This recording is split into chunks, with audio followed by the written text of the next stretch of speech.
방송되는 불후의 명곡이라는 프로그램이 있습니다. 여러 가수들이 다양한 장르의 불후의 명곡들을 재해석해서 부르는 프로그램입니다.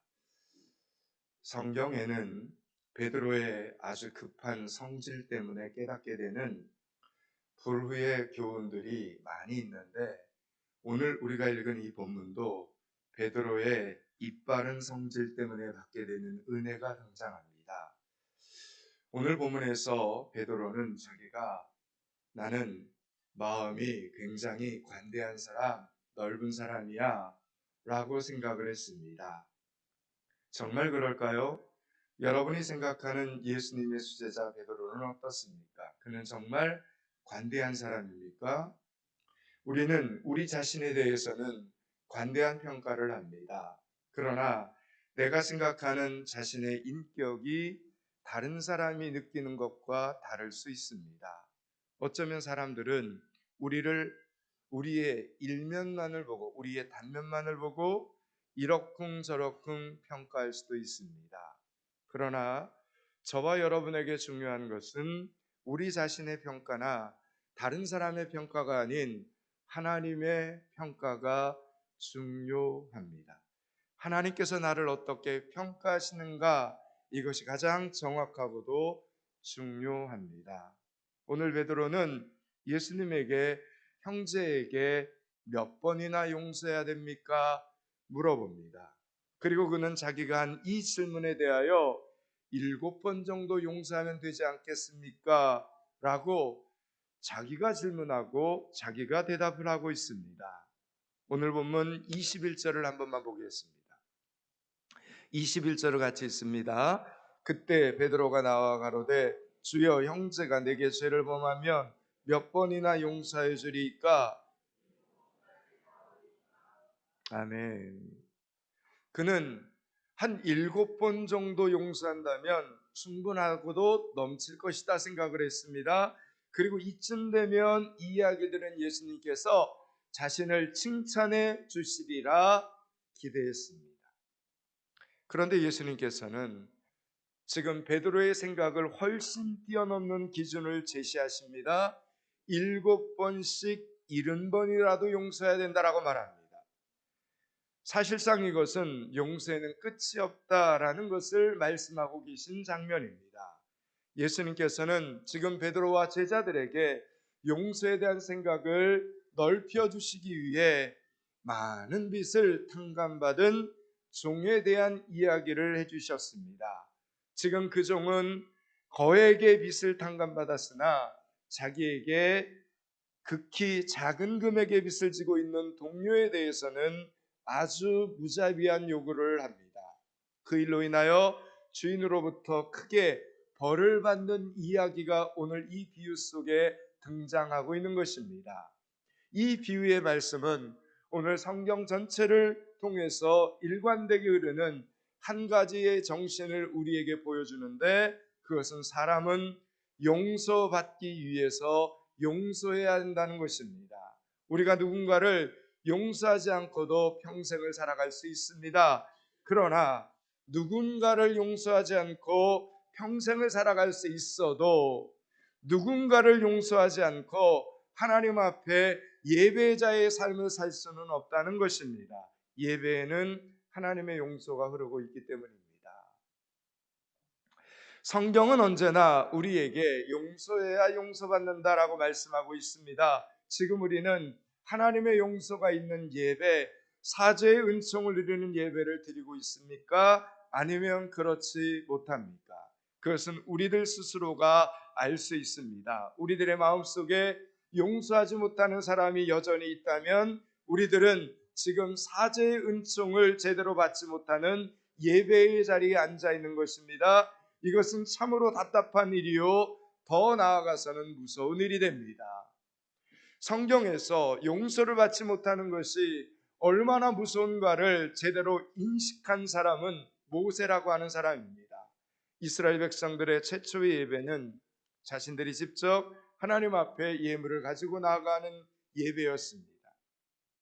우리가 아는 것처럼 가인과 아벨도 직접 하나님께 예물을 올렸고, 아브라함도 아들 이삭을 제물로 바치려고 할 때 어떤 제사장을 통해서가 아니라 자신이 직접 제물을 바쳐야만 했습니다. 그러나 출애굽한 이스라엘 백성들은 하나님을 직접 만나는 것이 두려웠습니다. 그래서 그들은 이렇게 외칩니다.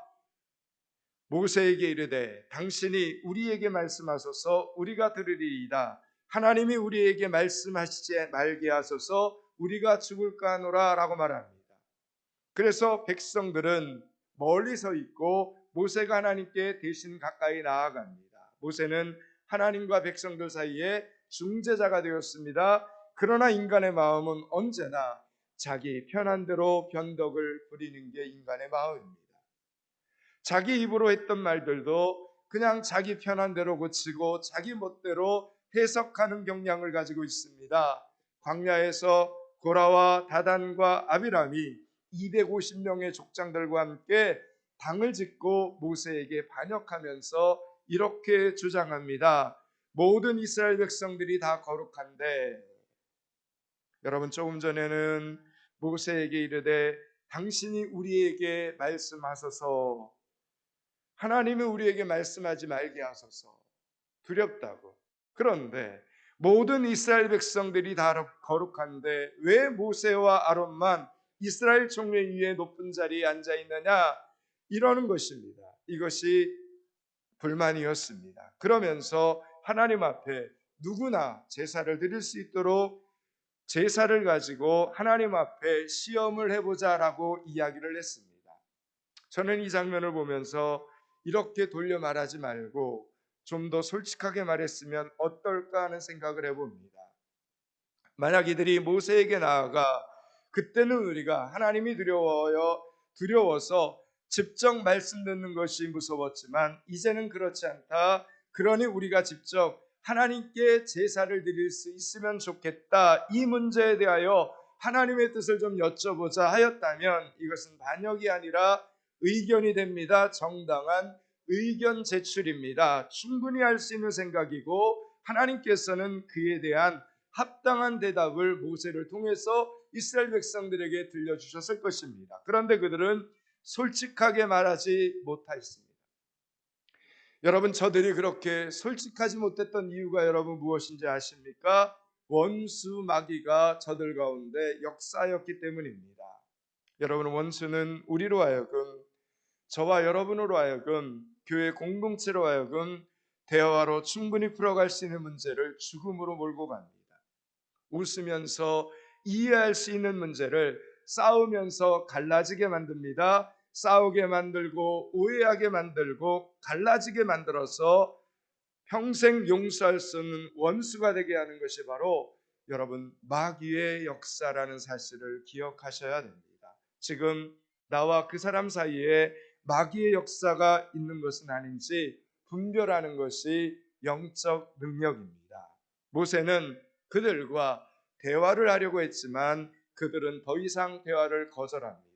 더 나아가 모세가 이스라엘의 왕이 되려고 한다고 약속의 땅 가나안으로 인도하지 않으면서 이스라엘 민족을 속인다고 모함을 합니다. 없는 말까지 만들어내고 있습니다. 이것이 바로 원수 마귀가 역사하고 있다라는 증거입니다. 만약 여러분 주변에 근거 없는 말이 소문처럼 떠들고 있다면 분별하시기 바랍니다. 잘 분별하셔야 됩니다. 내가 하지도 않은 말이 내가 한 말처럼 누군가의 입에 오르내리고 있다면 이제 조금 있으면 원수가 그 본색을 드러내게 될 것입니다. 이에 모세가 하나님께 이런 기도를 드립니다. 주는 그들의 헌물을 돌아보지 마옵소서. 주는 그들의 헌물을 돌아보지 마옵소서. 나는 그들의 나귀 한 마리도 빼앗지 아니하였고 그들 중에 한 사람도 해하지 아니하였나이다 라고 모세가 하나님 앞에 기도를 드립니다. 여러분, 모세의 이 기도는 참으로 섬뜩한 기도입니다. 무서운 기도입니다. 모세는 지금 하나님께서 재물을 돌아보시지 않는다는 것이 무엇인지 정확하게 아는 사람이었습니다. 그것은 하나님 앞에 이스라엘 백성들이 나와 예배를 드릴지라도 그들의 예배가 하나님 앞에 연락되지 않을 것이며 그들이 어떤 예물을 가지고 와서 드릴지라도 그 예물이 하나님 앞에 흠양되지 않는다는 것입니다. 저들이 하나님 앞에 나와 예배의 자리에 앉아 있기는 해도 어떤 죄의 용서도 받지 못한다는 의미였기 때문입니다. 그러니까 아벨의 하나님이 받으시는 제사가 아니라 하나님이 받지 않으시는 가인의 제사가 된다는 것이니 여러분, 이 얼마나 무서운 기도입니까? 결국 자기들이 직접 하나님 앞에 제사를 드리겠다던 그들은 땅속에 파묻히는 심판을 받게 됩니다. 그들의 예물이 하나님께 연락되기는커녕 땅이 입을 열어 그들을 모두 다 삼켜버리게 됩니다. 그렇습니다. 원수 마귀에 미혹되어 우리가 싸움과 분란을 다툼을 일으킬 때 우리의 예물은 오히려 이렇게 심판의 제물이 된다는 이 사실을 기억하셔야 됩니다. 기억하시기 바랍니다. 하나님께서 우리의 예물을 기뻐 받으실 때 예배자에게 죄사함의 은혜와 하나님의 축복이 언제나 임하게 됩니다. 예배를 통해 죄사함의 은총, 예배를 통해 용서의 은혜를 받아야 예배자가 살아납니다. 그러므로 우리가 하나님께 드리는 단돈 1,000원도 그냥 드리는 것이 아니라 그 속에 여러분은 감사와 의미와 사연과 소원을, 정성을 다 담아서 하나님 앞에 드려야 된다는 이 사실을 꼭 기억하시기 바랍니다. 그런데 이렇게 중요한 죄사함의 은총을 내려주기 전에 전제 조건이 있다고 말씀하십니다. 오늘 본문 35절 말씀을 보셔야 됩니다. 마지막 절입니다. 35절을 같이 읽습니다. 너희가 각각 마음으로부터 형제를 용서하지 아니하면 나의 하늘 아버지께서도 너희에게 이와 같이 하시리라. 아멘.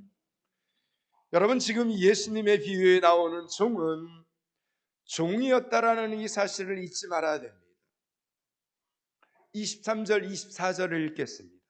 23절, 24절을 같이 읽습니다. 그러므로 천국은 그 종들과 결산하려 하던 어떤 임금과 같으니 결산할 때 10,000달란트 빚진 자 하나를 데려오매. 아멘. 여러분, 종은 자기의 주인인 임금에게 10,000달란트를 빚졌다라고 기록되어 있습니다. 여러분, 그에게는 주인이 있었습니다. 여러분, 이 종은 21세기 대한민국 국민들처럼 자유를 가진 민주시민이 아닙니다. 그에게는 전적으로 순종해야 될 주인이 있었다는 이 사실이 중요합니다. 그 주인은 그에게 10,000달란트를 빌려줍니다. 여러분, 10,000달란트는 정말 어마어마한 액수입니다. 한 사람이, 그것도 종된 신분의 사람이 빌려서 갚을 수 있는 금액이 아니었습니다. 여러분, 이 당시에 이두메 지역, 유대 지역, 그리고 사마리아 지역을 포함한 전체 지역의 수입이 600달란트에 지나지 않았다고 합니다.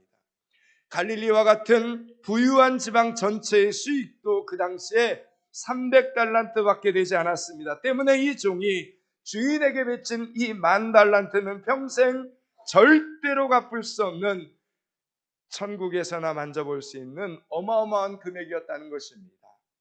25절, 26절, 27절을 보겠습니다. 25절부터 27절 같이 읽습니다. 갚을 것이 없는지라 주인이 명하여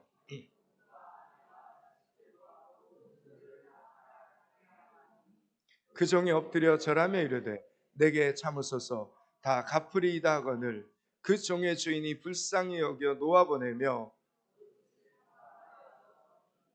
아멘. 여러분, 이때 이 종이 할 수 있는 것은 오직 꿇어 엎드리는 겁니다. 엎드려 비는 것밖에는 없었습니다. 내게 참으소서 다 갚으리이다. 여러분, 이 말 한마디의 주인은 그 종을 불쌍히 여겨줍니다. 게다가 종은 참아달라고, 시간을 좀 달라고 부탁만 했는데 이 주인은 완전히 빛을 탕감해 주었습니다. 종에게 이날은 완전한 구원의 날이었습니다. 구름 위를 걸어다니는 듯 기뻐 뛰고 춤을 추고 즐거워할 날입니다. 드디어 그 어마어마한 빛의 굴레를 벗어나는 날이었기 때문입니다. 그런데 이 좋은 날, 그 종은 어떤 행동을 그 다음에 합니까? 나가다가 그렇게 탕감을 받고 나가다가 자기에게 백데나리온 빚진 동료 한 사람을 만나게 됩니다. 여러분, 이 백데나리온은 석 달 정도 일하면 모을 수 있는 금액이었습니다. 그 동료는 자기가 주인에게 했던 말과 똑같은 말을 하면서 참아달라 사정을 합니다. 28절, 29절, 30절입니다. 28절서부터 30절을 같이 읽습니다. 그 종이 나가서 자기에게 백단진 동료 한 사람을 만나 붙들어 목을 잡고 이르되 빚을 갚으라 하매 그 동료가 엎드려 간구하여 이르되 나에게 참아주소서 갚으리이다 하되 허락하지 아니하고.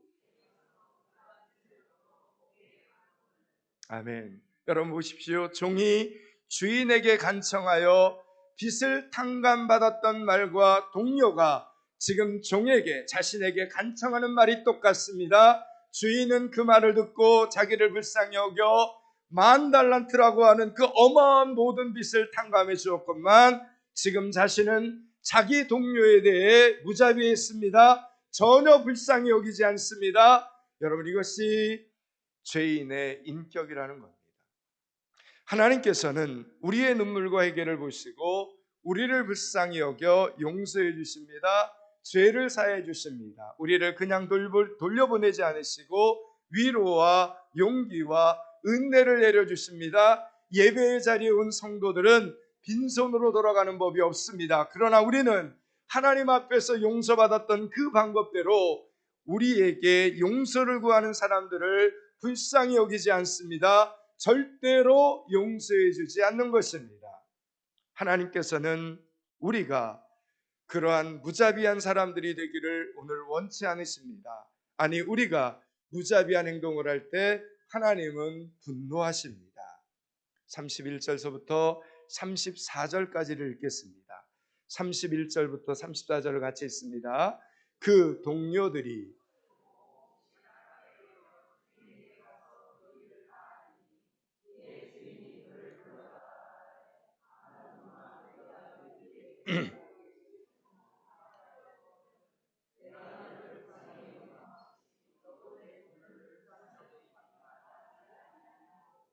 주인이 노하여 그 빚을 다 갚도록 그를 옥졸들에게 넘기니라. 아멘.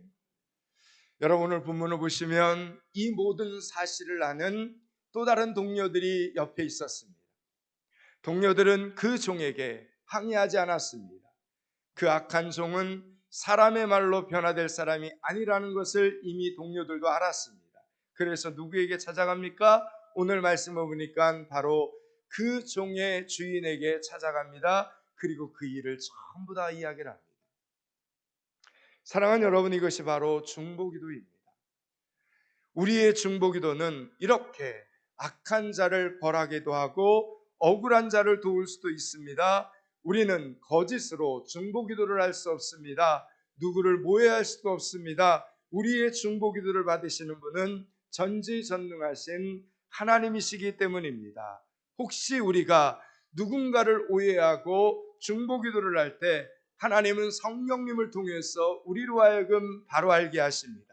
전지전능하신 하나님은 우리의 기도를 고쳐주시며 우리의 기도를 통해서 선한 역사를 시작하십니다.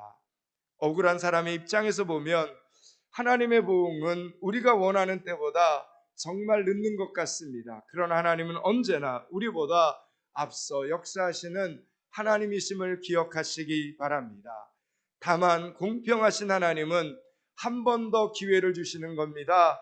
용서받을 수 있는 기회, 용서할 수 있는 기회를 하나님은 한 번 더 주시는 것입니다. 오늘 본문에서 종은 절대로 잊어서는 안 되는 사실을 잊어버렸습니다. 자신에게는 주인이 있다는 사실입니다. 빚은 탕감받았지만 소속은 주인에게 있습니다. 여러분, 주인은 빚을 탕감해 줄 권리도 있지만 자신을 다시 불러들일 권한도 있고 다시 갚으라 명할 권한도 있다라는 이 사실을 이 종은 잊어버리지 말아야 했습니다. 한날 한시도 주인의 은혜와 주인의 자비 없이는 살 수 없는 주인에게 속한 몸이라는 이 사실을 이 종은 잊어서는 안 되었습니다. 그런데 그것을 잊어버린 겁니다.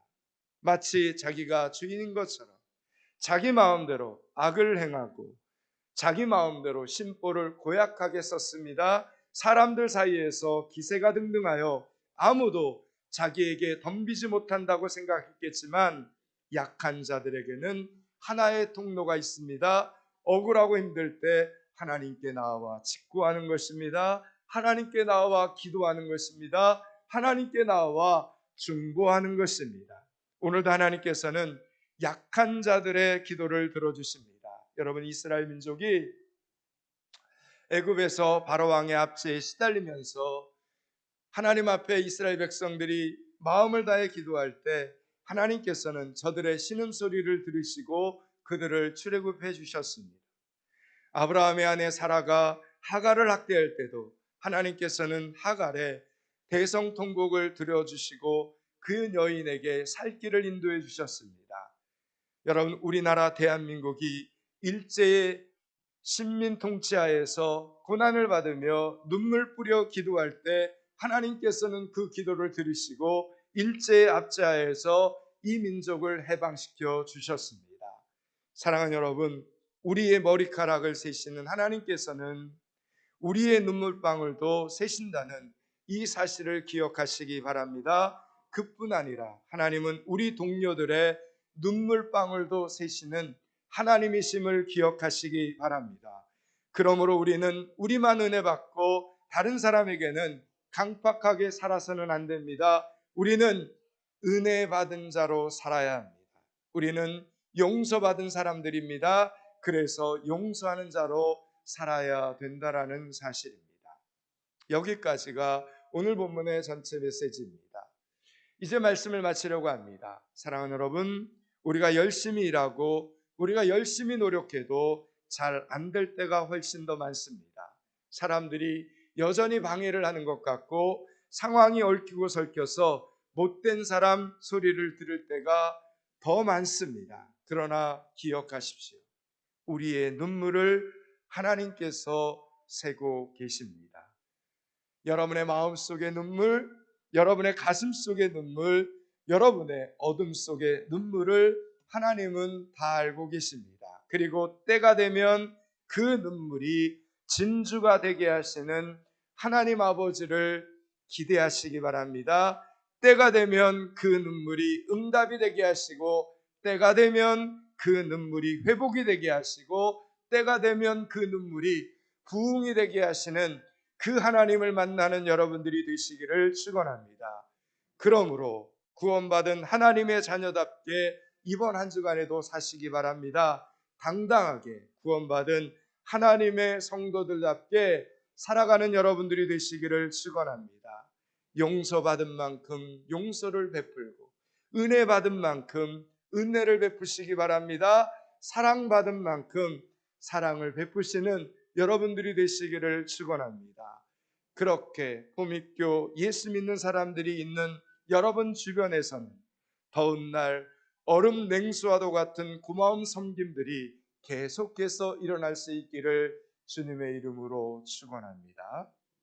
기도하겠습니다. 하나님, 은혜 받은 자로, 용서받은 자로, 사랑받은 자로 살게 하여 주시옵소서.